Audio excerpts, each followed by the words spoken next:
जय Hind dear student. आज का टॉपिक है non inertial frames and the fictitious force. बेटे, जो फ्रेम ऑफ रेफरेंस है ये दो तरीके का हम लोगों ने पढ़ा है प्रीवियस लेक्चर में, और हम ये भी पढ़ चुके हैं कि non inertial frame of reference क्या होता है और इनर्शियल फ्रेम ऑफ रेफरेंस क्या होता है। हमारे पास एक ऐसे इमेजिनरी फोर्स का कॉन्सेप्ट है जो किसी फ्रेम के एक्सेलरेशन की वजह से किसी पार्टिकल पर एक्ट हो जाता है।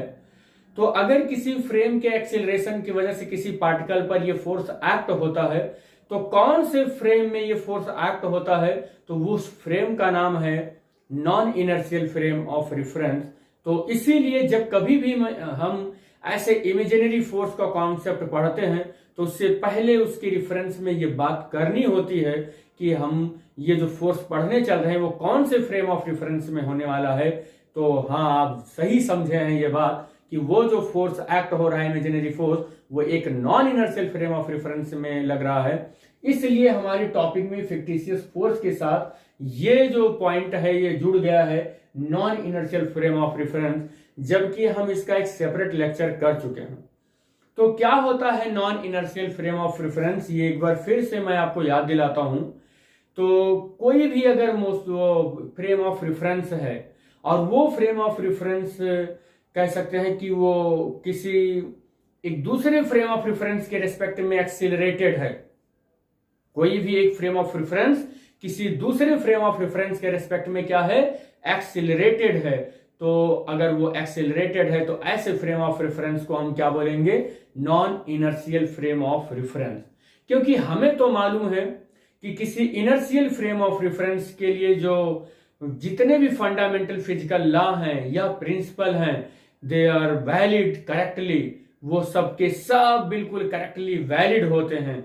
बट किसी non inertial frame of reference के लिए अगर हम बात करें तो वो जो होता है वो बिकम्स द डिफरेंट, और खासकर हम कहें न्यूटन का सेकंड लॉ ऑफ मोशन, वो थोड़ा सा डिफरेंट हो जाता है किसी non inertial frame of reference में, और वो करेक्टली वैलिड भी नहीं होता है, उसमें कुछ चेंजिंग करने की जरूरत हो जाती है।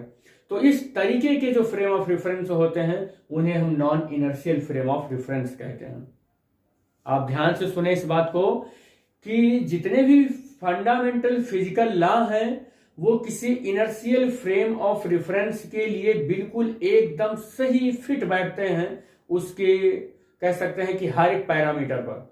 लेकिन जब कभी भी non inertial frame of reference की बात करते हैं तो खासकर Newton second law of motion वो थोड़ा सा डिफरेंट हो जाता है, बिकम्स डिफरेंट, एकदम डिफरेंट हो जाता है, वो वैलिड नहीं होता है, ट्रूली वैलिड नहीं हो पाता है, उसमें कुछ चेंजिंग करनी पड़ जाती है।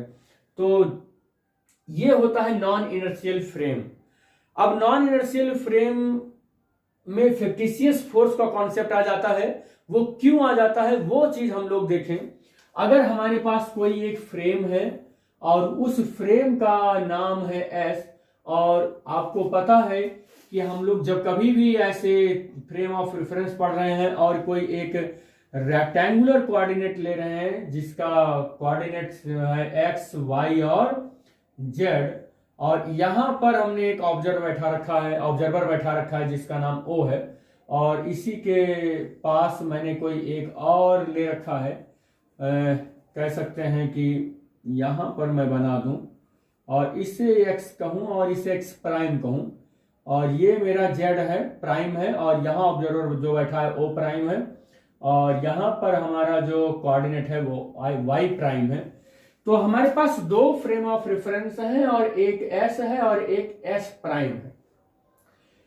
बेटे, यहां पर जो ये फ्रेम है, हमारी एक कंडीशन है कि इस फ्रेम का जो एक्सिलरेशन है वो ए नॉट है, यानी कि ये एक एक्सिलरेटेड फ्रेम ऑफ रेफरेंस है। ध्यान से सुनना, एक्सिलरेटेड फ्रेम है, और ये एक इनर्शियल फ्रेम है, ये एक इनर्शियल फ्रेम है। अगर ये एक इनर्शियल फ्रेम है तो हम ऐसा कह सकते हैं कि ये एक स्टेशनरी फ्रेम है, और ये किस में है, ये मोशन में है। आप ऐसा जरूरी नहीं है कि हमेशा एस प्राइम को ही आप देखते हैं कभी कभी कि मैं वेलोसिटी कांस्टेंट कर देता हूं एक इनर्शियल फ्रेम बनाने के लिए, तो कभी मैं यहां पर एक्सीलरेटेड फ्रेम कह दे रहा हूं। तो जरूरी नहीं है कि आप एस प्राइम को ही ये सारी चीजें माने, आप एस को भी मान सकते हैं, ठीक इसका उल्टा भी आप कर सकते हैं। तो हम ये सपोज कर रहे हैं कि we have the two frame, one of them is S, which is the stationary, that is called the inertial frame, and another frame is S prime, which is moved along the x positive direction, and acceleration of this frame of reference is a naught. Or let us consider a particle P which is mass is small m.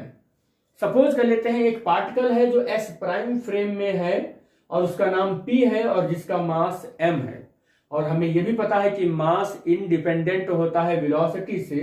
तो ये जो मास है, चाहे वो S frame से देखें चाहे वो S प्राइम फ्रेम से देखेंगे, वो क्या होता है, अंडर द गैलीलियन ट्रांसफॉर्मेशन या लो वेलोसिटी वर्ड में मास कंजर्व होता है, मास चेंज नहीं होता है। तो हमारा जो मास है, चाहे वो S से कहें चाहे S प्राइम से, वो सेम ही रहने वाला है, मास चेंज नहीं होगा। तो मैं अगर इस पार्टिकल की बात करूं और यहां से देखूं तो ये पार्टिकल हमें ऐसा नजर आएगा इस प्राइम फ्रेम में कि वो रेस्ट पर है। अगर ये रेस्ट पर है तो हम इस फ्रेम से देखें, यहां एस प्राइम फ्रेम से देखें, तो हमें पता है कि ये पार्टिकल एस प्राइम फ्रेम में है और ये एक्सीलरेशन में है, ये फ्रेम एक्सीलरेशन में है, एक्स एक्सिस के पॉजिटिव डायरेक्शन में एक्सीलरेशन में है। तो इस पार्टिकल पर एक फोर्स लगने वाला है, इस पार्टिकल पर एस प्राइम के रेस्पेक्ट में एक फोर्स लगने वाला है, और उस फोर्स की अगर हम वैल्यू की बात करें तो यहां पर कितना हो जाएगा m, और ये जो फ्रेम है ए नॉट एक्सीलरेशन से अगर एक्सीलरेट है तो इस पार्टिकल पर जो फोर्स लगने वाला है वो m a नॉट हो जाएगा।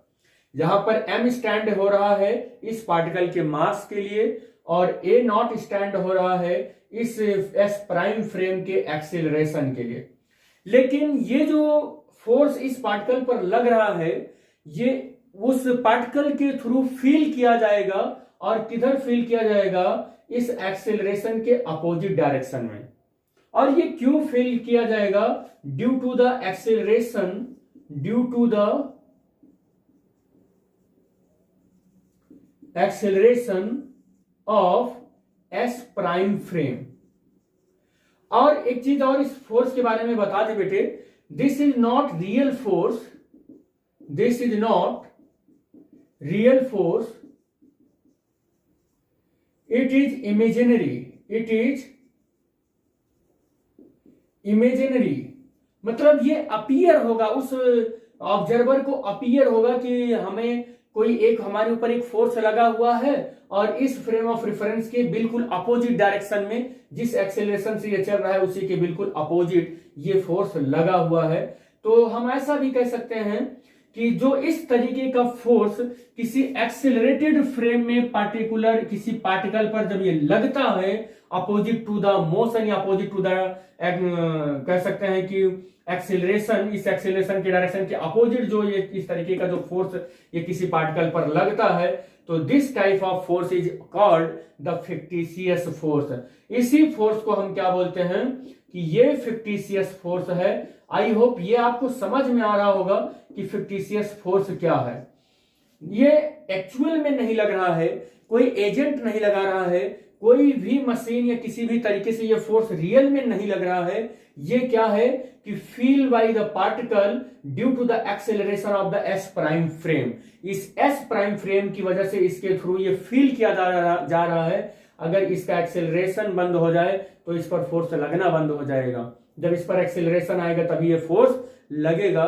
तो हम ऐसा कह सकते हैं कि जब तक एक्सेलरेशन रहेगा तब तक ये एक ऐसा झूठा या भौकाली या इस तरीके का एक स्यूडो फोर्स या इस तरीके का एक इमेजिनरी फोर्स इस पर लगता रहेगा। दिस इमेजिनरी फोर्स और the pseudo force is called the fictitious force. इसका एग्जांपल है जब कभी भी आप कह सकते हैं कि रोटेटरी मोशन होता है या रोटेटरी फ्रेम होता है। फिक्टिशियस फोर्स किसका एग्जांपल है, रोटेटरी फ्रेम होता है तो उसमें लगता है, या हम कह सकते हैं एक्सीलरेटेड फ्रेम होता है तो उसमें लगता है। या मैं ऐसे कहूं कि रोटेटरी फ्रेम या एक्सेलरेटेड फ्रेम में ऐसे फोर्स का कॉन्सेप्ट आ जाता है। क्योंकि हम देखते हैं कि न्यूटन्स का जो सेकंड लॉ है वो थोड़ा सा चेंज हो जाता है। एक चीज और बता दे बेटे, किसी भी एक्सेलरेटेड फ्रेम के लिए जो Newton's first and second law है वो क्या हो जाता है, बिकम्स डिफरेंट, वो थोड़ा सा चेंज हो जाता है, वो एज इट इज नहीं लगता है, थोड़ा सा उसमें क्या हो जाता है, चेंज मांगता है वो। और कैसा चेंज कर रहे हैं, देखिए हम यहाँ डायरेक्शन का चेंज कर रहे हैं, तो इस तरीके का ऐसा चेंज करते हैं। तो ये एक इमेजिनरी फोर्स है, किस वजह से लग रहा है, इस फ्रेम के एक्सेलरेशन की वजह से लग रहा है।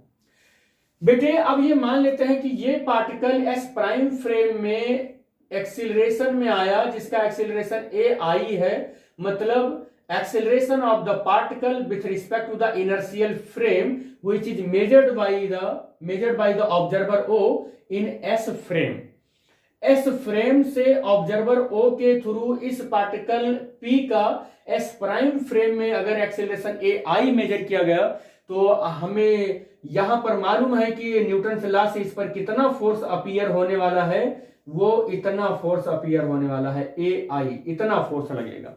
This is the real force, क्योंकि हम इसे किसी एक इनर्शियल फ्रेम से इस पर मेजर किए हैं, तो ये फोर्स यहां पर m क्या होगा, m is stand for the mass and A I is the acceleration of the particle p which is in s frame and this acceleration is measured by the observer O with respect to the s frame। तो यहां से ये हो जाएगा। तो अगर ये particle A I acceleration से इस फ्रेम में चल रहा है और पूरा फ्रेम जो है वो ए जीरो एक्सेलरेशन से चल रहा है, तो इस पर इफेक्टिव फोर्स क्या होगा, और वो इफेक्टिव फोर्स हम यहां से मेजर करें, यानी कि effective force which is measured by the observer O prime in S prime frame। तो इफेक्टिव फोर्स हम अगर निकालें तो कितना निकल कर आने वाला है, F prime is equal to F, या हम यहां से कहें कि इफेक्टिव फोर्स कितना होगा, तो एक्सीलरेशन यहां पर इसका इस डायरेक्शन में हो रहा है और इस डायरेक्शन में एक्सीलरेशन हो रहा है m और ये I, और यहां पर क्या हो जाएगा माइनस, और माइनस क्यों ले रहे हैं, क्योंकि इस डायरेक्शन में हमारा जो एक स्यूडो फोर्स है वो है m और a नॉट है। तो इस तरीके का इस पार्टिकल पर जो s प्राइम फ्रेम में ऑब्जर्वर O मेजर करेगा नेट फोर्स, वो इतना आ जाएगा, F prime is equal to m a I minus m a nought. I का मतलब है acceleration of the particle which is measured by the observer O in S फ्रेम। अब यहां से बेटे इसको हम क्या लिख सकते हैं, क्या कर सकते हैं, एक बार देख लें रिकॉर्ड हो रहा है कि नहीं। तो यहां से हम इसको क्या कर सकते हैं, F prime is equal to m का m, और यहां पर देखें तो m a को यहीं पर ऐसे ही रहने दो, m a I को ऐसे ही रहने दीजिए आप, और माइनस इसको प्लस कर लेते हैं और माइनस m a नॉट कर लेते हैं।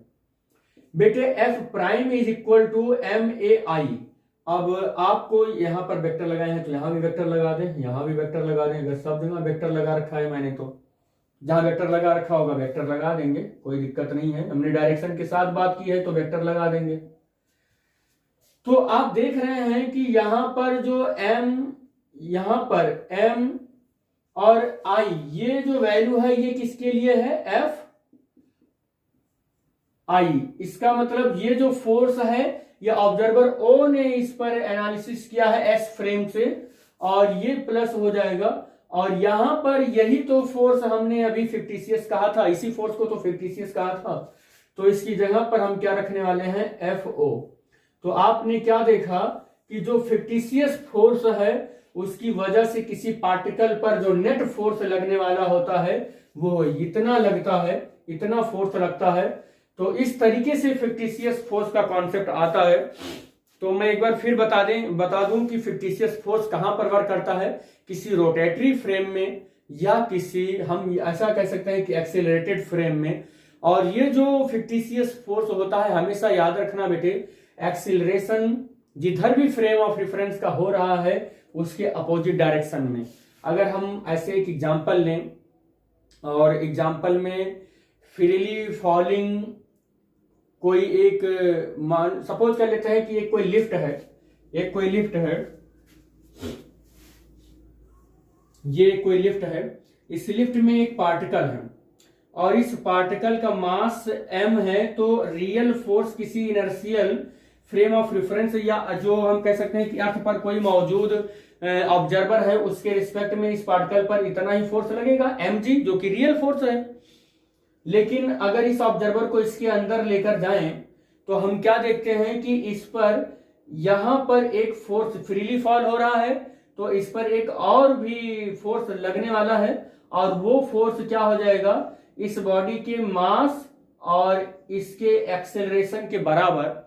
लेकिन इस फोर्स का डायरेक्शन क्या होगा, अपोजिट टू द एक्सेलरेशन हो जाएगा।